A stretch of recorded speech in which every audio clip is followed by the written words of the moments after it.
Welcome to another unit in this course on economics.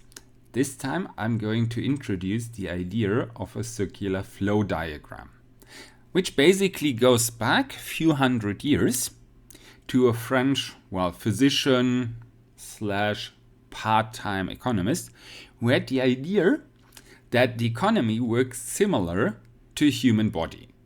In the human body, we also have a lot of fluids going through the body, in particular like the blood circulation, which keeps the different organs in the body working.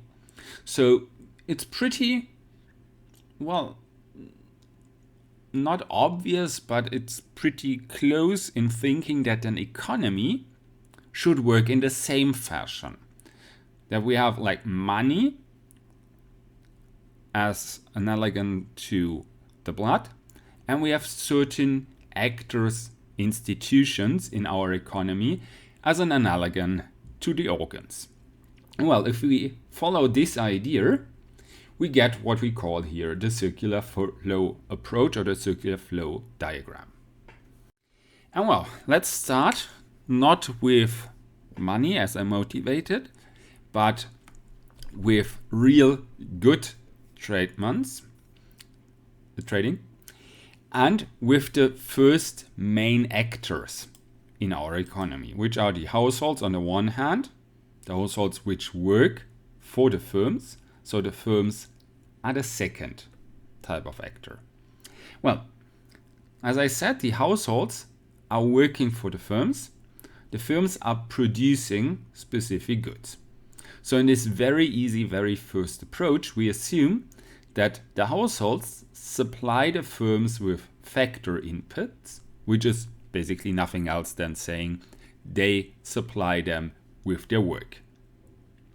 For this, and again, in this ideal economy, we do not yet have money. So for their work, they get corresponding amount of goods from the firms. Well, this could work, but only in very small economies. So we start introducing money in this as well. If we have money here, then this works as a double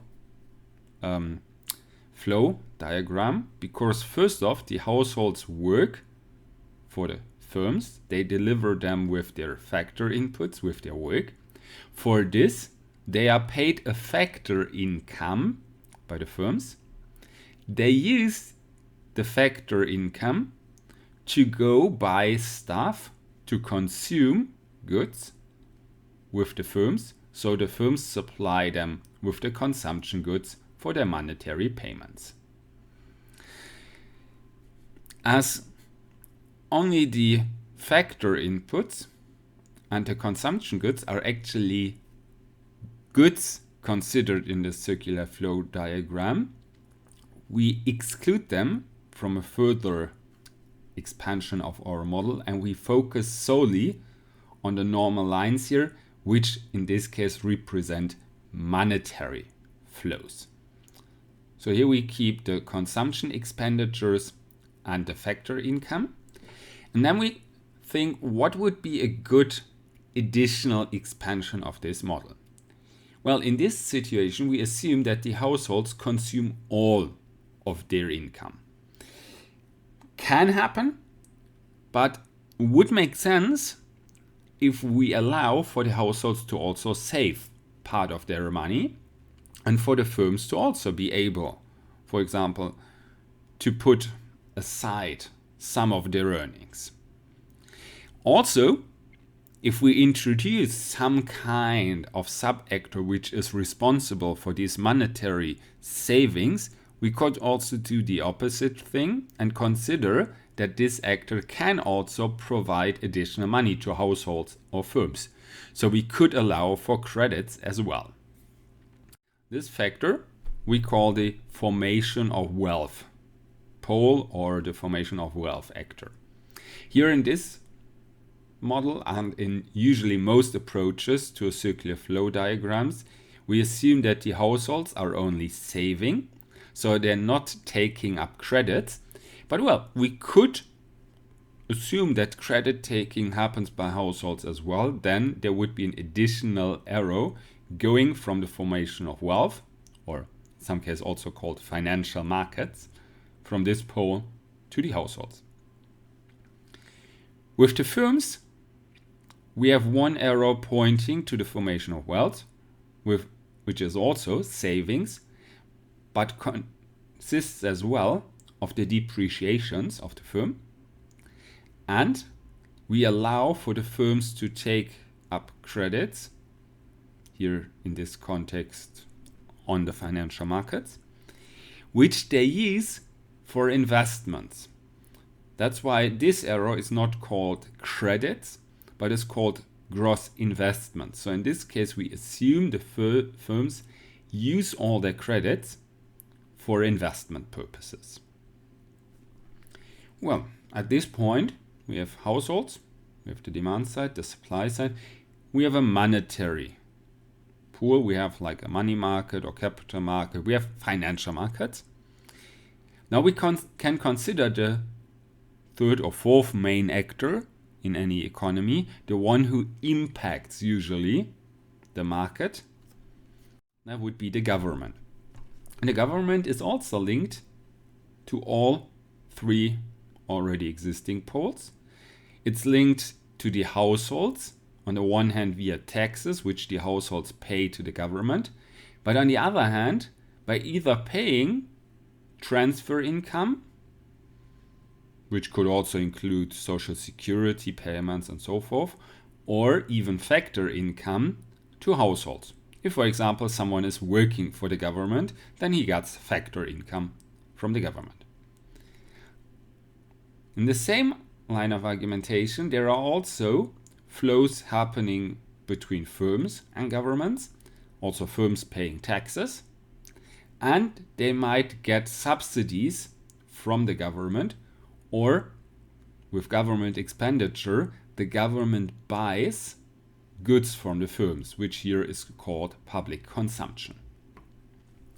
So these are the flows which link the government to households and firms. There's, however, also some links to the financial market, which here are just called savings. So if we have, for example, a current account or balance of payment surplus, the government, at least in this kind of diagram, would have a flow going from government to financial markets. If, on the other hand, we have government debt occurring, then there's a flow from the financial markets part to the government. So this already gives us a decent model for a closed economy. However, what happens if we open up this economy? Well, then we also get the factor I called here abroad, which usually would mean I would have to copy the whole part I had before, would have to put this here and consider all the links between all the four parts here and all the four parts here.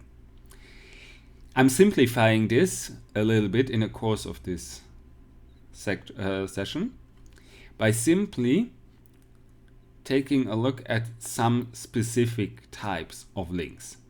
First off, if we talk about trade in goods and services and the corresponding payments, that's something which usually happens with firms.